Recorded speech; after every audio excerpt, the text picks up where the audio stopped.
نبی صلی اللہ علیہ وآلہ وسلم نے فرمایا کہ اگرچہ ہم سب سے آخر میں آئے ہیں لیکن قیامت والے دن ہم سب سے سبقت لے جائیں گے، یہود و نصارہ سے بھی۔ پھر نبی علیہ السلام نے اس کی ریزن بتائی کہ اللہ تعالیٰ نے جمعے کا دن یہودیوں پر پیش کیا، انہوں نے اس کی قدر نہیں کی، انہوں نے ہفتے کا دن اپنے لیے چوز کر لیا۔ پھر نصارہ پہ پیش کیا، انہوں نے اس کی قدر نہیں کی اور اتوار کا دن انہوں نے چوز کر لیا۔ پھر اللہ نے ہماری رہنمائی کر دی جمعے کے دن کے لیے۔ اچھا، نبی علیہ السلام نے اس کو اللہ کی طرف منسوب کیا کہ اللہ نے ہمارے لیے رہنمائی مقرر کر دی کہ ہم جمعے کی طرف متوجہ ہوئے۔ اور پھر نبی صلی اللہ علیہ وآلہ وسلم نے فرمایا کہ قیامت والے دن، یعنی اس جمعے کے دن کے تحفے کو ایکسیپٹ کرنے کی وجہ سے قیامت والے دن ہم سبقت لے جائیں گے، یعنی سب سے پہلے جنت میں جانے والے نبی صلی اللہ علیہ وآلہ وسلم کے امتی ہوں گے انشاءاللہ تعالی۔ جو احادیث میں وارد ہوئی ہیں، ایک تو وہ حدیث ہے بخاری اور مسلم کی کہ نبی صلی اللہ علیہ وآلہ وسلم جمعے کا خطبہ دے رہے تھے، ایک شخص خطبے کے دوران آیا، بیٹھ گیا، آپ علیہ السلام نے فرمایا کیا تم نے مسجد میں داخل ہوتے وقت 2 رکعتیں پڑھی تھی مسجد کی؟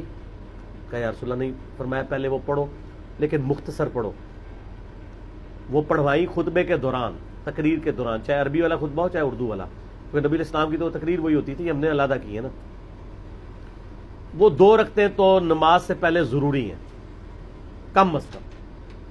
مصنف ابن ابی شیبہ میں، سنن کبری البیہقی میں کہ یہ سار ملتے ہیں کہ صحابہ کرام 4 رکعتیں بھی پڑھتے تھے۔ اس کی صحت میں اختلاف ہے لیکن چونکہ دونوں طرف محدثین موجود ہیں، بخاری اور مسلم دونوں میں حدیث ہے کہ جس شخص نے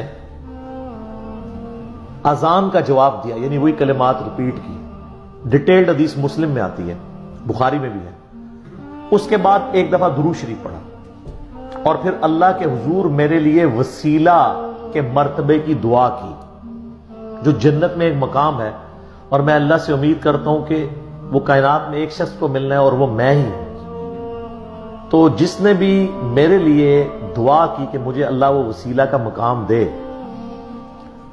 تو میری شفاعت اس کے لیے حلال ہو جائے گی۔ صلوات بر محمد و آل محمد، اللہم صلی علی محمد و علی آل محمد۔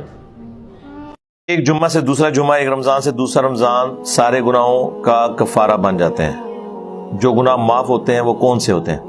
یہ حدیث جو آپ نے لکھی ہے یہ صحیح مسلم کے اندر ہے، اس میں الفاظ کچھ اور بھی ساتھ لکھے ہوئے ہیں، وہ اگر آپ غور سے پڑھیں گے نا تو آپ کو پتہ چل جائے گا کہ کون سے گناہ معاف ہوں گے۔ اس میں الفاظ ہیں اگر کبیرہ گناہوں سے بچا جائے، حدیث سٹارٹ اس سے لیتے، اگر کبیرہ گناہوں سے بچا جائے تو ایک نماز سے دوسری نماز، ایک جمعے سے دوسرا جمعہ اور ایک رمضان سے دوسرا رمضان درمیان کے گناہوں کا کفارہ بن جائیں گے۔ تو جب بول دیا کبیرہ گناہوں سے تو اس کا مطلب ہے کہ ایک نماز سے دوسری نماز، ایک جمعے سے دوسرا جمعہ، ایک رمضان سے دوسرا رمضان صرف چھوٹے گناہوں کا کفارہ باندھ سکتے ہیں، کبیرہ گناہوں کا نہیں۔ سب سے بڑا کبیرہ گناہ شرک کے بعد نماز کو چھوڑنا ہے۔ سورہ روم کی آیت نمبر 31 ہے، منیبین الیہ، رجوع لاؤ اس کی طرف، وَأَقِیمُوا الصَّلَاةَ، اور نماز کو قائم کرو، وَلَا تَكُونُوا مِنَ الْمُشْرِكِينَ، اور دیکھنا شرک کرنے والوں میں شامل نہ ہونا۔ گویا کہ نماز چھوڑنے والا شرک کرنے والی کیٹیگری میں فال کرتا ہے۔ یہ مشرکین کی عادت ہے کہ وہ نماز نہیں پڑھتے، بالکل واضح ہے۔ اور کیا ہے؟ پاکستان کے شناختی کارڈ میں نماز چھوڑنے والا مسلمان ہے نا، قرآن تو کہہ رہے کہ مشرک نہ ہو جانا نماز کو چھوڑ کے، اور مسلم شریف کی حدیث تو اس کو بریف کرتی ہے۔ صحیح مسلم میں 246 نمبر حدیث ہے انٹرنیشنل نمبر کے مطابق کہ بندے کے کفر اور ایمان، شرک اور اسلام کے درمیان فرق نماز ہے۔ اب اس سے بڑھ کے کیسے سمجھایا جا سکتا ہے؟ مسلم شریف میں عبداللہ ابن مسعود رضی اللہ تعالیٰ عنہ کی ایک حدیث ہے بڑی رکت انگیز۔ وہ کہتے ہیں کہ یہ جماعت کے ساتھ نماز پڑھنا یہ تمہارے نبی کی سنت خدا ہے جو اللہ تعالیٰ نے تمہارے نبی کو گفٹ دی ہیں، اس پہ چلو گے تو تمہارے لیے اللہ کی رحمتوں کا نزول ہوگا۔ رسول اللہ کے زمانے میں صلی اللہ علیہ وآلہ وسلم اگر کوئی شخص بیمار بھی ہوتا اور وہ 2 بندوں کے سہارے مسجد میں آ سکتا تو وہ نماز مسجد میں ہی پڑھتا تھا، کہیں اسے منافق نہ شمار کر لیا جائے۔ یعنی اس زمانے میں اگر کوئی بیمار بندہ بھی نماز چھوڑتا تھا تو یہ ڈرتا تھا کہ اگر میں مسجد میں نہ گیا تو لوگ سمجھیں گے کہ اس نے کلمہ اوپر اوپر سے پڑھا ہوا ہے، کیونکہ اگر مسلمان ہوتا تو مسجد میں آ کے نماز پڑھتا۔ ان کو کیا پتا تھا کہ کروڑوں مسلمان ایسے بھی پاکستان میں آنے والے ہیں کہ جو اپنے آپ کو صحابہ اور اہل بیت سے بڑا عاشق رسول کہیں گے، جس کا سب سے بڑا ثبوت ہے کہ وہ میلاد کے جلسوں میں تو نکلیں گے، جلوسوں میں، نماز کے لیے نہیں نکلیں گے۔ اور سر اس سے بڑھ کر نبی الاسلام کی تقریر کیا ہوتی تھی وہ زیادہ امپورٹنٹ ہے۔ وہ صحیح مسلم میں موجود ہے کہ نبی الاسلام جمعے کے 2 خطبے ہوتے تھے اور دونوں کے درمیان تھوڑی دیر بیٹھتے تھے اور دونوں خطبے کھڑے ہو کے دیتے تھے اور اس میں لوگوں کو واعظ و نصیحت کرتے تھے اور قرآن سناتے تھے سر۔ اور مسلم شریف میں حدیث ہے کہ نبی الاسلام کے ہر جمعے کے خطبے میں سورہ قاف ہوتی تھی، سورت نمبر 50، سورت القاف ہے نا، 15 سے شروع ہو کے 16 میں، یہ 26ویں بارے میں چھوٹی سی سورہ قاف، جس میں میرا مسئلہ نمبر 59 ہے، منکرین خدا کو دلائل کے ذریعے تھا۔ تو وہ سورت آپ صلی اللہ علیہ وآلہ وسلم، اور یہ یقین کریں بڑی پرفیکٹ ہے فکر آخرت کے اعتبار سے، وہ سورت آپ پڑھتے تھے۔ پھر صحیح مسلم میں حدیث ہے کہ انسان کے فقیہ ہونے کی نشانی یہ ہے کہ اس کی نماز جمعے کی لمبی ہو اور خطبہ مختصر ہو۔ اور پھر اس کے آگے الفاظ ہے کہ بعض خطبے تو جادو کا سا اثر رکھتے ہیں، سحر کا اثر۔ یہاں کیا ہوتا ہے الٹ، نماز چھوٹی، صرف اہل حدیث ہیں جو صحیح نماز پڑھ رہے ہوتے ہیں، باقی تو مغرور لا رہے ہوتے ہیں۔ وہ چھوٹی کیوں پڑھاتے ہیں؟ تقریر نہیں لمبی کر چکے ہوتے ہیں کہ انہوں ڈر لگا ہوتا ہے کہ یار جلدی فارغ کریے۔ سر 1:30 بجے جمعے کا ٹائم ہے تو 1:30 بجے مولوی جو ہے نا وہ تھوڑا سا گرم ہونا شروع ہوتا ہے اور جا کے 1:50 کے اوپر جا کے جماعت کھڑی کرتا ہے، تو جماعت میں اس کو پھر ٹینشن پڑی ہوتی ہے، میں پہلے ہی 20 منٹ لیٹ ہوں، نماز کا رگڑا نکال دیتا ہوں۔ مطلب انسان کو اس معاملے میں احتیاط کرنی چاہیے، یعنی علماء جو ہے وہ خام خواہ گھسیٹتے رہتے ہیں، تو قرآن پڑھ کے سنائیں، ایک طرف سے قرآن شروع کریں۔ ان لوگوں نے تو 12 تقریریں کتاب مارکیٹ سے خریدی بھی ہے، ہر 12 جمعے کے بعد وہ ریپیٹ ہو جاتی ہے، ٹھیک ہے۔ اس کی بجائے کیا کریں، قرآن ترجمے والا لے لیں اپنے فرقے کا، بریلوی ہیں تو احمد بریلوی صاحب کا لے لیں، دیوبندی ہیں تو اشرف تھانوی صاحب کا لے لیں، اہل حدیث ہیں جونا گڑھی صاحب کا لے لیں، اہل تشیع ہیں تو سید فرمان علی شاہ صاحب کا لے لیں۔ سر 2-3 صفحے پڑھ کے بتا دینا قرآن کے، تو ان کو وہ بیچارے پریشان ہوئے ہوتے ہیں، بیچارے نئے خطیب نا جی، وہ پھر جمعہ آ گیا، ان کی تقریر کریے، کوئی لوگ بھی سن کے آپ کو کوئی نواں موضوع کرنا ہے، اب تو لوگ ایجوکیٹ ہو چکے ہیں اور یوٹیوب کی وجہ سے، اور لوگوں کو یہ شعر بھی پتا ہے کہ نام ہے بابی، نام ہے بابی، میں ہوں مسلم علمی کتابی۔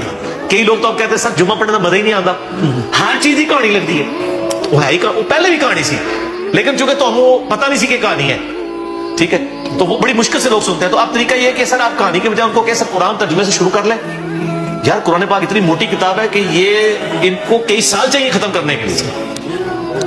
آلموسٹ جو عام یہ نارمل قرآن ہے، آپ یہ دیکھیں، یہ آلموسٹ 600 صفحوں، تو اگر یہ ہر جمعے کے خطبے میں صرف 2 صفحے بھی پڑھیں، ٹھیک ہے، تو سال میں کتنے جمعے آئیں گے؟ 52، تو تب بھی 1/3 قرآن بھی نہیں ختم ہوگا، ٹھیک، کتنا ہوگا؟ 100۔ 6 سال بعد سر خطبہ ریپیٹ ہوئے گا، دیکھ لو، کیونکہ 1 سال میں 100 صفحے پورے ہوئے تو 6 سال کے اندر 600 صفحے پورے ہوں گے۔ اور اگر اس کو صحیح طریقے سے بیان کیا تو 1 صفحہ بھی نہیں سب مکمل ہوتا۔ آپ دیکھتے ہیں ہماری تفسیر ایک آیت کے اوپر میں نے بعض کا 6 گھنٹے کے لیکچرز ہیں، تو قرآن کو، اور نبی علیہ السلام کا خطبہ جمعہ قرآن تھا، اور وہاں یہ ایڈوانٹیج تھا کہ بیان کرنے والا بھی عربی تھا، سننے والے بھی عربی تھے، نہ ترجمے کی ضرورت تھی، نہ تفسیر اس طرح کرنے کی، ڈائریکٹ بات کی، دل کے اوپر اتر گئی۔ اب ہمیں ذرا ترجمہ بھی کر کے بیان کرنا پڑتا ہے۔ تو نبی علیہ السلام کے جمعے کا خطبہ تذکیر ہوتی تھی، نصیحت، اور نصیحت کس کے ذریعے؟